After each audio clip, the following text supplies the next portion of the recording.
Hey everybody, how's it going? I have a new batch of ukulele wood to show you guys. I was just kind of unboxing it and sorting it out, going through it a little bit. It comes from this guy Jason, who's a guitar builder.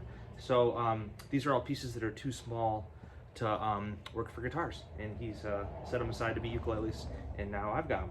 So I was just counting everything, going through it. It's a pretty cool stash. About half of it or more, a little more than half of it, is definitely like master grade wood that I would save for the fanciest of instruments. And I think I'm going to actually start a series of instruments of kind of luthier's choice instruments, and it's going to be up to me to pick everything, and I'm going to save some of this stuff for that. It's all very carefully sawn, well book matched, well taken care of. He's got good equipment, and he's been sawing wood for years, so he knows what's going on. So to begin with, we've got some beautiful western red cedar, and this stuff Jason cut himself. He found the log on a mountain biking outing, and he's cut this back in the 90s, and it's very high quality cedar. It's got kind of a rainbow look to it. It's very stiff and light. I'm definitely saving this for some special ukes. It's beautiful stuff. And then he talked me into some beautiful redwood tops. I haven't used redwood in a while. I had some warranty issues with it in the past, but this stuff seems of way better quality, and I really, when I went through it, I realized it's really high quality stuff. I won't have the same issues I had in the past. So very old, tight, straight grain redwood, and plenty of it. And then some real Honduras mahogany. It looks like these would have been sawed for guitar sides and then just never got used. Or like, for instance, this one's got this piece in it, but I can put two together to make ukulele tops and backs as well as sides. And this is not African wood, this is real mahogany. And there's a bunch of that, and some curly mahogany, which is harder for me to find. It looks like a board like this would have not been used because it goes to flat sawn or branch too quickly at the edge. But if you stick with this area, it's going to be awesome. Be a good ukulele size. And then some beautiful curly Claro walnut. Several sets of that. You guys know walnut back and sides for me is a no-brainer, and always love getting more of it. Jason really recommended the redwood tops with walnut back and sides, which is actually what I did for my 500th instrument, so I agree, that's a good combo.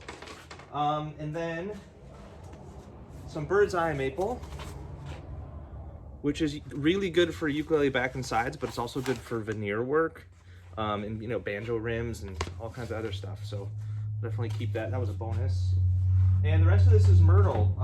You guys know I use a lot of Myrtle.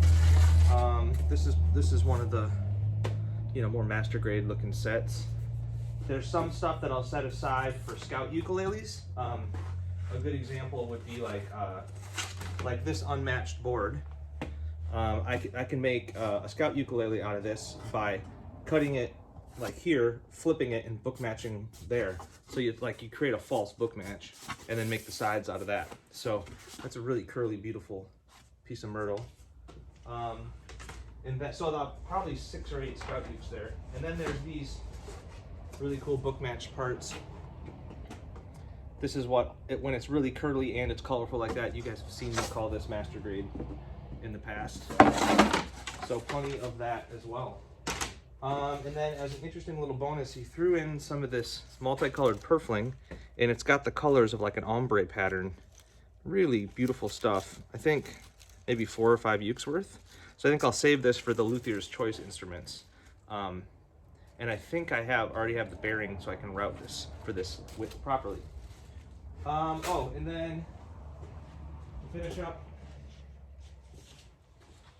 a big stack of spruce tops. That's good because my dulcimer spruce stash is starting to run low. This is Engelmann instead of Sitka. You know, typically I've used Sitka. You can see the silky rays that are in it. It's old, and very well quarter sawn. I think it was cut for small guitars, and there's some of it where I can tell guitar makers have passed on it. Like there's a piece of run out right there, or a knot here or there, but I'll be able to work around it for ukes. And I think I got about 40 tops, spruce tops. So that'll last me. That's my next spruce stash. Yeah, and very little will go to waste. There's a couple of little pieces that I'm not going to use that I'll send to my friends who make jewelry and boxes and stuff like that. And there's a chance that some of the plainer wood, some of the plainer myrtle, I might pass on to somebody else.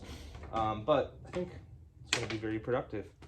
It was a good stash. So yeah, stay tuned for upcoming Luthier's Choice instruments, or if there's something here that catches your eye, drop me a line and I will try to accommodate.